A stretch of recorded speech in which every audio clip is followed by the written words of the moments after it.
The build-up to Uncharted 4 was intense. Every single release in the series was an event, absolutely, but from the jump, it was clear that Uncharted 4 would mark the conclusion of Nathan Drake's story, indicated by the game's subtitle, A Thief's End. Uncharted 4 was to be an ending to a story that would span nearly a decade by the time the game released and contained 4 mainline entries, if you consider Golden Abyss a mainline entry, of course. I can't imagine how difficult it would be to write an ending to all that. To tie up all loose ends, answer every question, and attempt to make sure everyone is satisfied? I can't say I would have wanted the responsibility Neil Druckmann and Josh Scherr had when crafting the conclusion to this story. There are an infinite amount of possibilities when it comes to writing an ending to something as beloved as Uncharted, and it's the duty of the writer to not only find an ending, they have to find the ending. However, when you're telling a story, it still has to be self-contained. You have to form its unique identity as a story, unless you're in the MCU, of course.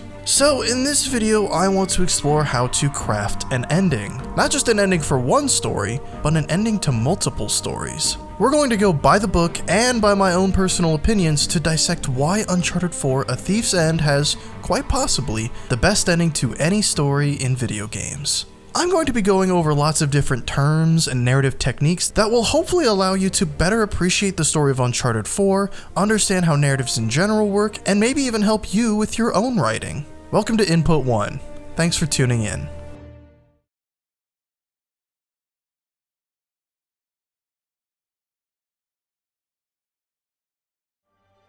The fun thing about talking about endings is the question you have to ask yourself. Do you look at it as it is in the context of its own story, or do you look at it with all the context surrounding it? Not just the other games and stories, but also the external context regarding its press, marketing, and studio history. I'm going to try to do both here. I'm going to separate this analysis into neat little chapters, so if you want to get the full context or just want to get straight to the good stuff, feel free to skip around and watch at your own pace.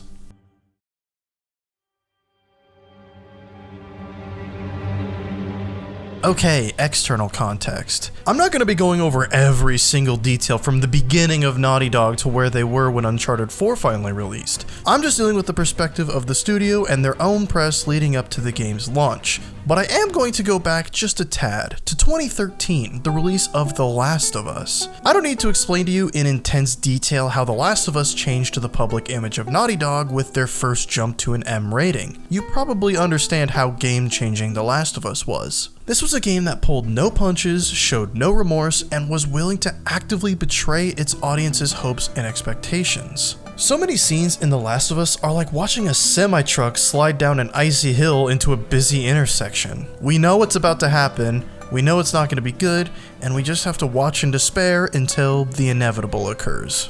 It's all your fault! Henry, no.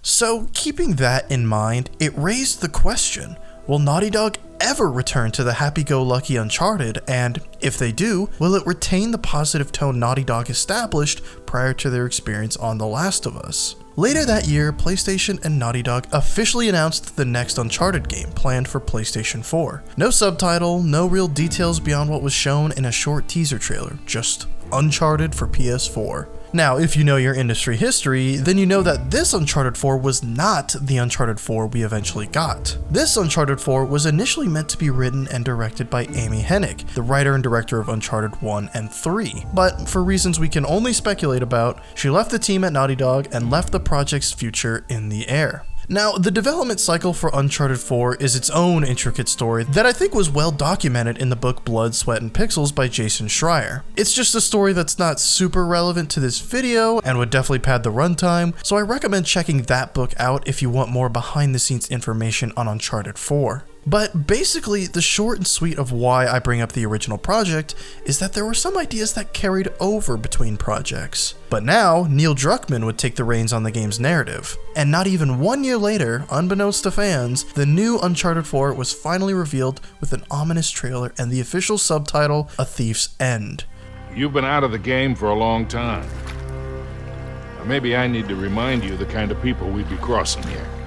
VO saying "one last time" and images of a discombobulated Nathan Drake and skeletons in cages. A not so subtle suggestion that Nate might not be making it out of this one alive. Soon afterward, Naughty Dog confirmed that this was indeed the end of Nate's story, but not necessarily the end of Uncharted altogether. The combination of Naughty Dog's new Pull No Punches image, the ominous teaser, and the news of Nate's arc ending led many to assume that this new Naughty Dog wasn't afraid to kill Nathan Drake. There was a deep concern that this post-The Last of Us Naughty Dog wouldn't be able to separate The Last of Us and Uncharted, or that they've permanently changed to become darker storytellers. Now, Naughty Dog absolutely knew the vibe they were giving off, and were fully aware that the real twist now would be not only not killing Nate, but having Nate come out of this in a better place than ever before. But I think this is a great example of external context affecting the way we think about the self-contained narrative of a specific story. Completely separated from the press and marketing of Uncharted 4, Nate's mortality may have never been in question, but because we were exposed to so much external context suggesting Nate's ending would be the end for him, every moment of tension, particularly toward the end of the journey, was laced with the thought of, is this it? The external context created a kind of fake twist in the game itself, an idea Naughty Dog would later replicate for The Last of Us Part 2.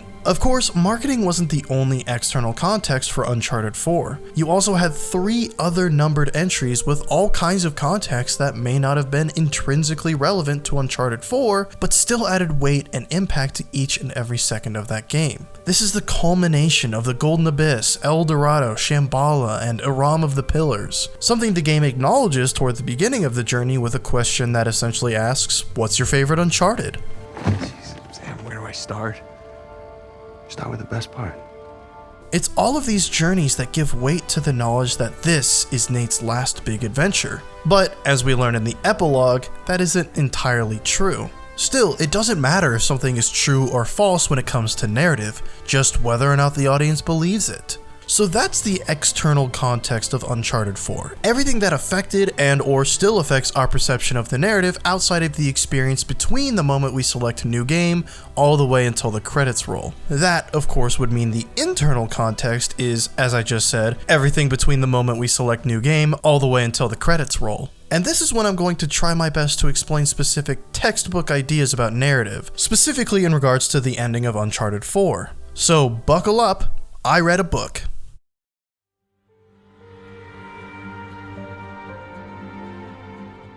There are a ton of books you can read about writing and narrative structure and what makes for a good ending. There's the often cited examples like Story by Robert McKee, Screenplay by Sid Field, and Anatomy of a Story by John Trudy. Plus, video game specific books like Slay the Dragon or Video Game Storytelling. But I went with a different example for a very specific reason.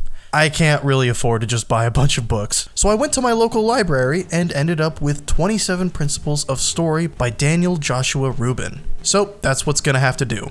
On a personal note, I actually found it to be a pretty nice read. All the chapters were relatively short and to the point, the vernacular is pretty casual, and it has a ton of great examples that demonstrate the key basics of storytelling, one of which includes Red Dead Redemption actually. But I wasn't just drawn to this book because it was one of the few books on narrative structure I could find at my local library though. I chose it because it isn't specific in regards to screenwriting or novels or video games. It's just the raw basics of narrative design that apply to any kind of story. So with that in mind, here's how Dan Rubin defines how to make a quote-unquote good ending with 6 key principles.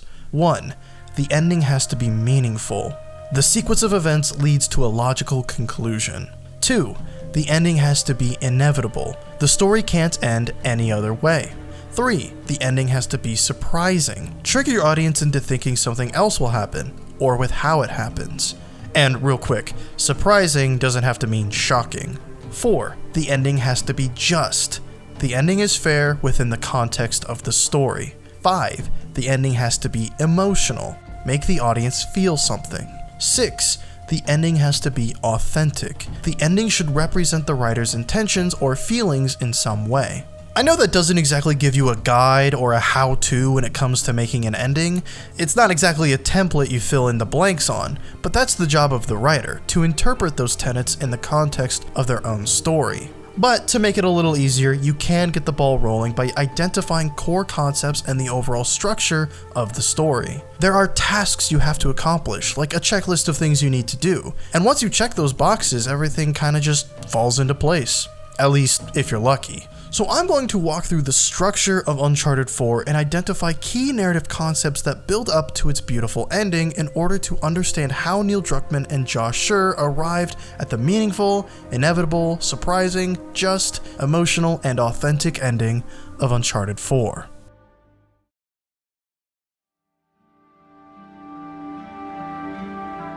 The key to finishing a story is to answer something called the central dramatic question. It's the question at the core of the story that is what essentially creates the story, the drama of the story. It's a yes or no question that identifies what the story is about.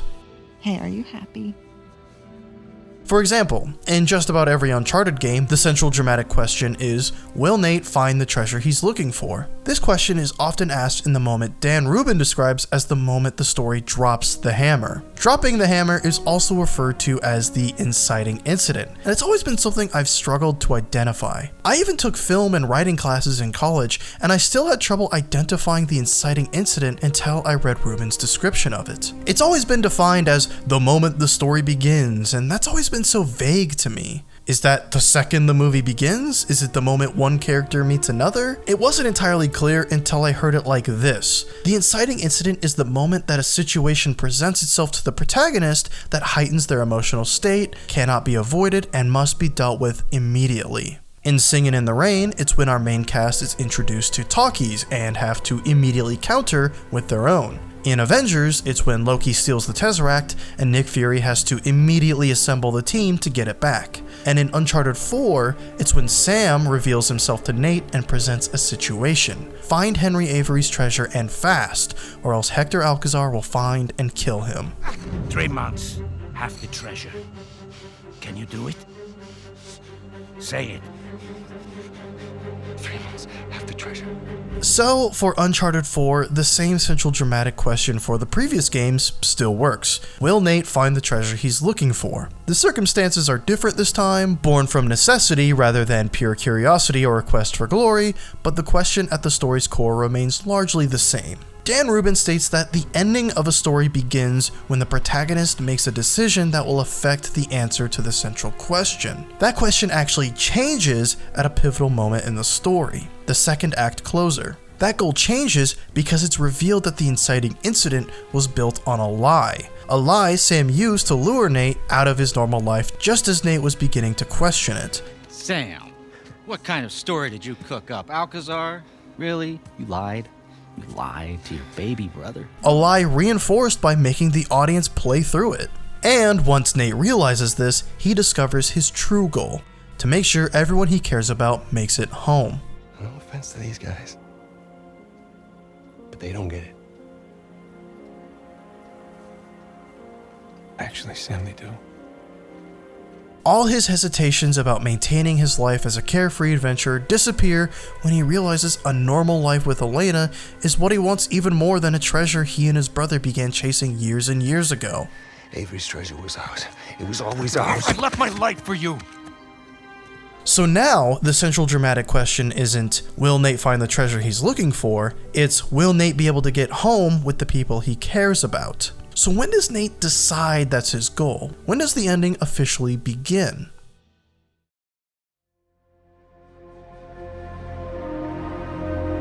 Search for Uncharted 4 ending on YouTube. What you'll find is a huge list of videos that all begin at different points in the game's final act. Some start right at the epilogue, others 40 minutes back. When we think of an ending, we typically think of the last 15 minutes, the falling action after the climax, or maybe even just the last scene. But the truth is, it's probably farther away from the credits than you think, at least in Uncharted 4's case. From what I can tell, the ending includes the climax being, to describe it casually, the moment the central dramatic question is answered either yes or no. Like the inciting incident, the vague textbook description of just the peak of the story's action never made it easy for me to identify, so I definitely prefer Rubin's description once again here. But I'll describe Uncharted 4's climax later. For now, the beginning of the end. In Uncharted 4, Nate's ultimate decision is actually done so well you can hardly even tell it happened. Hey, so it's Wade. I'm stopping the video here because I refer to Nate's ultimate decision, but I never really specify why. I was referring to his decision to change goals. I know I mentioned it a little bit earlier, but I just wanted to specify it here again to make sure it was crystal clear. Okay, bye. There's no grand moment or reveal. It's simply his new goal, and it's never explicitly communicated with the audience. With the reveal that Nate is here based on false pretenses, and after quite literally bumping into Elena, he decides that his decision is to get Sam and get out. He doesn't have anything to prove anymore, just a quote-unquote normal life with his family and friends is all he wants now. But if there was a moment that somewhat explicitly states or exemplifies that decision, I'd say it's the scene where Nate and Elena discover the final resting place of Libertalia's pirate captains, a banquet that ended in the poisoning of all but Henry Avery and Thomas too. Nate sees the hatred, jealousy, and terrible deeds done just for the sake of treasure, and not only makes his decision to just get Sam and get out, it's reaffirmed tenfold. This is what glory got these pirates, and he'll be damned before he allows Sam's betrayal to make them end up like Avery in 2, which is, funnily enough, what the original Uncharted 4 I talked about way back proposed. It's speculated that the initial draft of the story featured Sam as the antagonist, so even here there's some external context affecting our perception of the story. So this is the moment that he decides for sure, I'm just gonna grab Sam and get the hell out. Rafe can have his treasure. The only thing this treasure has done is cause chaos and death, and Nate's had more than his fill of that. Not only is this a huge moment in Nate's arc in Uncharted 4, it's a huge moment in the overall arc of Uncharted as a series. This decision is the culmination of years of Nate charging headfirst wherever there was treasure to be found, and this is a sign that Nate has changed dramatically. Instead of charging headfirst toward treasure, Nate puts his energy into pursuing Sam, who presents him with another concept Ruben discusses in his book, the challenge to the protagonist's decision. One last time, as if it's Sam's nature the same way it's in the scorpion's nature to sting the frog in that classic fable, Sam betrays Nate's trust once again to chase Avery's treasure despite telling Nate he would return home. It seems that just because Nate doesn't have anything to prove, that doesn't mean Sam doesn't. Sam. We're not those kids anymore. We're not. And we got nothing to prove. This challenges Nate in multiple ways. By chasing Sam, Nate is essentially chasing the treasure once again. But Nate is filled with so much resolve in his goal, he's not even really tempted by the endless gold and gems on the ship. Nate is challenged by the thought of trusting Sam once again. But Sam is family, and someone Nate needs to save. He even says, You're laughing about the whole thing tomorrow.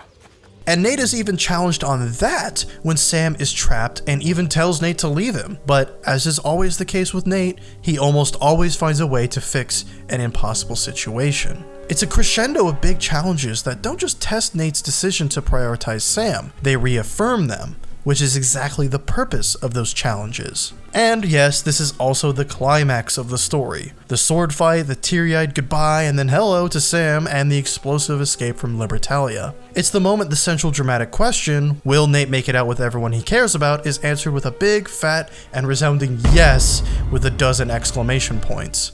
And as for what follows, I'm just going to run through it quickly so we can get to the fun parts. And just to make sure this analysis isn't just a regurgitation of the game's story with editing and voiceover. So, Nate and the gang escape Libertalia all in one piece. They all hug it out and go their separate ways, with a little tease of some Sully Sam adventures, and Nate and Elena return to their normal lives, with a twist. Nate can do his adventuring, Elena can do her documentary work, both doing so honestly within the bounds of international law. Their relationship is stronger than ever, resulting in a time skip to a beach house, a dog, and a daughter. Cassie Drake takes advantage of the absence of her parents to snoop into a cabinet containing dozens of trinkets from the adventures we've shared with Nathan Drake. Nate and Elena find Cassie in the act and take the opportunity to reminisce about all the crazy times we got to share with them. The end.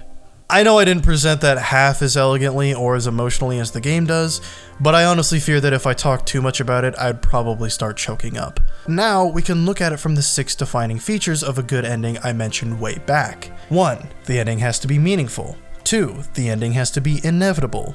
3. The ending has to be surprising. 4. The ending has to be just. 5.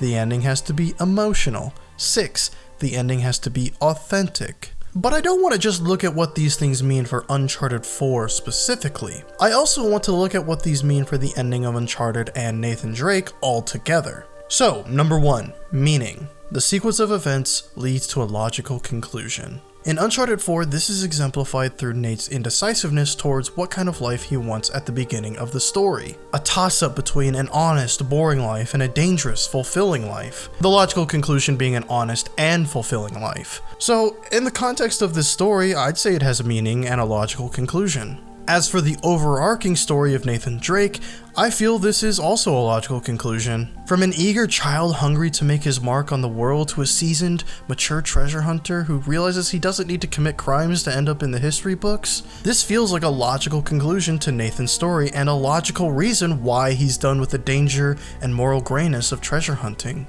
2. The ending has to be inevitable.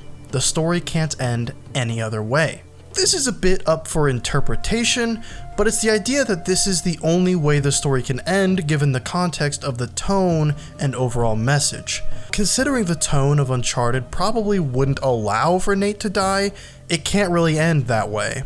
So if he's going to live, he should also be emotionally rewarded too. I have a hard time imagining a more fitting end to Nate's story, which is exactly why this ending is great for both Uncharted 4 and the series as a whole. 3. The ending has to be surprising. Trick your audience into thinking something else will happen, or with how it happens. In hindsight, it's not surprising that this is where Nate ends up, further proving that it was, indeed, inevitable. However, considering the external context of who Naughty Dog was when this game came out and the title of the game, it was almost more surprising for Nate to make it out and have everything be as perfect as it is.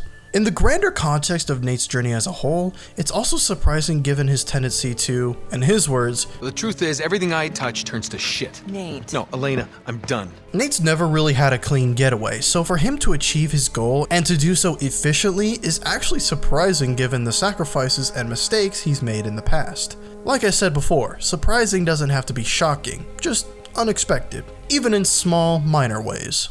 4. The ending has to be just. The ending is fair within the context of the story. An unfair ending to Uncharted 4 would have been for Nate or Sam to die. It would go against both the tone of Uncharted as well as invalidate the purpose of the entire journey. Nate's purpose in Uncharted 4 is to find fulfillment and to help Sam, and while there's always room for a tragic ending, it wouldn't have been fair to the audience here. Besides, Naughty Dog has another franchise for tragedy. Uncharted is not a tragedy. It's a lighthearted pulp action story with a positive tone. So leaning into that rather than betraying it is absolutely just in the context of both Uncharted 4 and Nate's story altogether. And just to be clear, I don't think The Last of Us is unfair in regards to its tone. From the jump, The Last of Us is a brutal, unforgiving world, and its narrative reflects that and is technically just in that context. Just throwing that out there. 5. The ending has to be emotional. Make the audience feel something. Once those credits hit and that music swells at just the right moment, it would be hard not to feel something knowing this grand, decade-spanning adventure is over and that Nate is in a good place. But Uncharted 4's ending hits emotions much deeper than bittersweet satisfaction throughout its journey to the credits. It's the frustration of Sam lying to Nate again, the shock of Sam maybe dying, the relief of everyone getting away, the joy of seeing Nate and Elena happy together, the nostalgia of experiencing Nate's life through the eyes of his budding legacy, and the pride you feel seeing the great life Cassie has been experiencing due to Nate and Elena's great parenting. There are so many feelings throughout the entire ending, so yeah, I'd say it's emotional. 6. The ending has to be authentic. The ending should represent the writer's intentions or feelings in some way. I'm not going to pretend I know exactly under what personal circumstances Neil Druckmann and Josh Scherr wrote this story, so it's a bit hard to know for sure if Uncharted 4's ending is authentic under that context. I know Neil became a father during the development of The Last of Us, so perhaps that affected his perception of how Uncharted should end and the idea of endings and legacies. In that regard, I think you could absolutely say this ending is authentic. But authenticity goes beyond personal circumstances. The writer's intentions don't have to be that intense. The intentions for Uncharted 4's ending could have been as simple as wanting to satisfy audiences. But Dan Rubin states in his book that really what an authentic ending means is that the writer believes in the message, that the writer believes in what they wrote. They believe there is something there worth extracting or paying attention to, and I think that's the case here, absolutely. You don't make an ending this complete with this many payoffs and with this much emotion if you don't believe in it at least a little bit. And those are the 6 tenets Daniel Rubin described in his book, and 6 explanations as to how Uncharted 4 fits all those requirements and exemplifies them well. I guess if you were looking at this video as a story, I've just answered the central dramatic question. Will I explain why Uncharted 4's ending is good? Yes. Yes, I did. Did I do it well? Well, that's up to you. But since I've answered the question, that means it's time to wrap this up.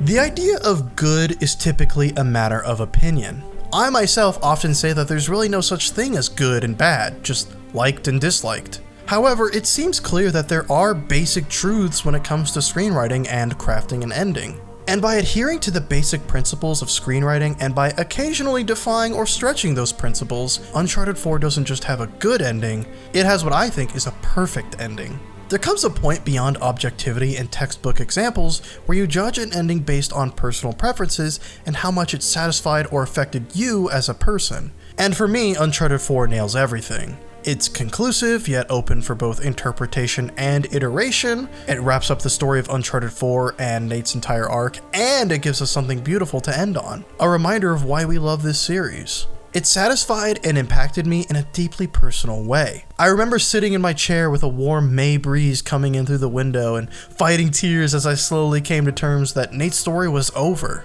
The story that made me fall in love with gaming in a way I didn't think was possible was now complete. This is a character that made me think about him whenever I wore jeans on a snowy day, or inspired me to tough it out anytime I cut or bruised myself on something. Nathan Drake's story concluding wasn't just the ending of his story, it was the end of him as a constant presence in my mind. With each passing year, my memories of Uncharted could slowly fade away. But with this ending, knowing this is how it ends for him, I could finally have that satisfaction and peace in my mind that Nathan Drake made it out okay.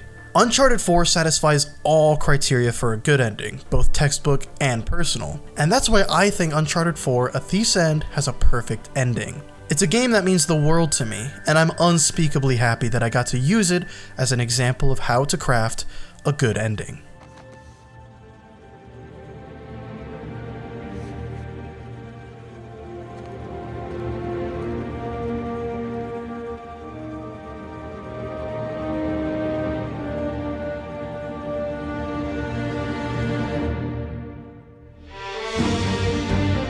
Thank you for watching. If you liked this video, please share it, like it, and subscribe to the channel if you haven't already. If you would like early access to more videos like this in the future, I have a Patreon you can support if you feel so inclined, just like these guys did at the credits tier. Thank you for supporting me, and thank you for just being here. This has been Input 1. Stay tuned.